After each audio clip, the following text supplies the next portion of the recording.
I'm Janie Grandel, and you're watching Voices365, keeping our fingers on the pulse of the movement to bring you the voices forging our future. And a warm welcome to Voices365. Thank you so much for giving us your time. Been looking forward to having this conversation with you and to hearing a little bit more about how you got involved with Rio and Amman summits to start off with. I was helping with the whole health programming around integrative health, nutrition, and spirituality, emotional health, expanding the view of not just eating well, but taking care of your body. And what does it look like to be a full-bodied and full-hearted person in this world, and also practitioner. And then I came to Rio and I led that session, and it was a very powerful session, and worked with the people. We still talk to each other, 2-3 years later, and keep in touch about what we're doing. And that's kind of how I started with Rio. And then, of course, I went to Jordan, to Amman, to help with the next global summit, and helped also with their wellness workshop initiative, and gave a talk on how do we lead using emotions as fuel, not as a hindrance. How do we engage anger? How do we get riled and energized by the emotions that we have without being volatile with our actions? How did you get to uncovering the anatomy of emotions? It happened by, I guess nothing's by accident. I had graduated from Columbia with my international economic policy focus of my master's of public administration. That's a mouthful.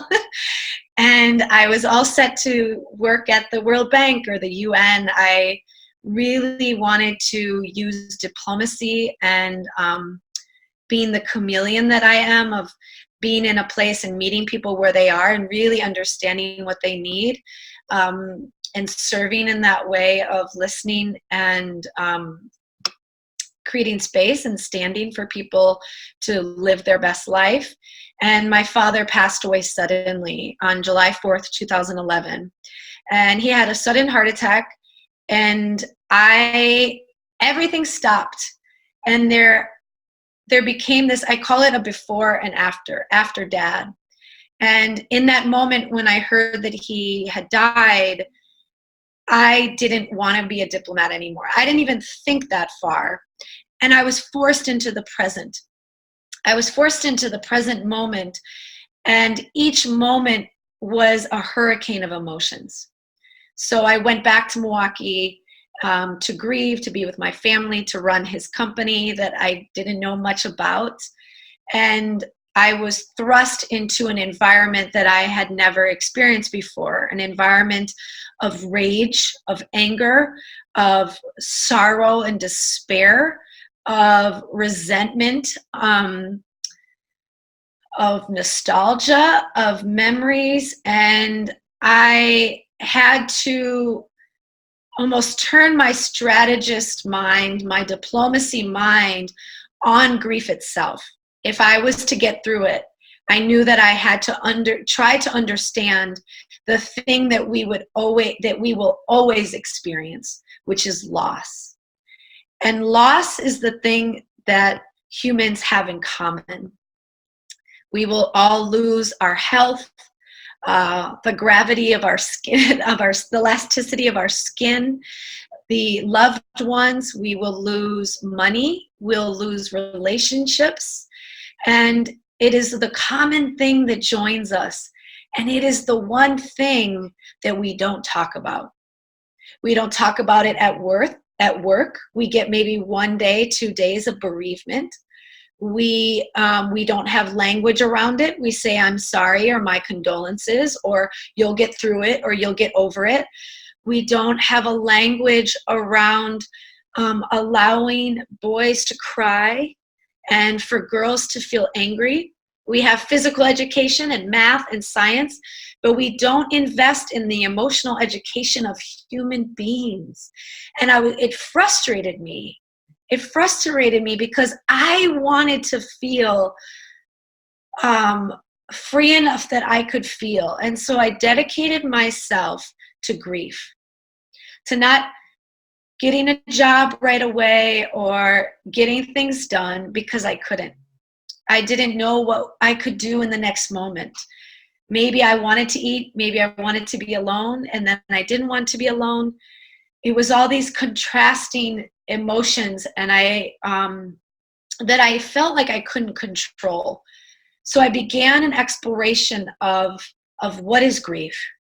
What are emotions? What are these things? If I'm going to feel, my grief counselor told me, you're going to feel shitty anyway. So when you feel joy, allow yourself to feel joy, because I promise you, you're going to feel shitty again, she told me. And so I said, okay, if I'm going to feel shitty no matter what I do because I miss my dad, because the worst thing has happened to me, because my heart is exploded open, that I became fearless.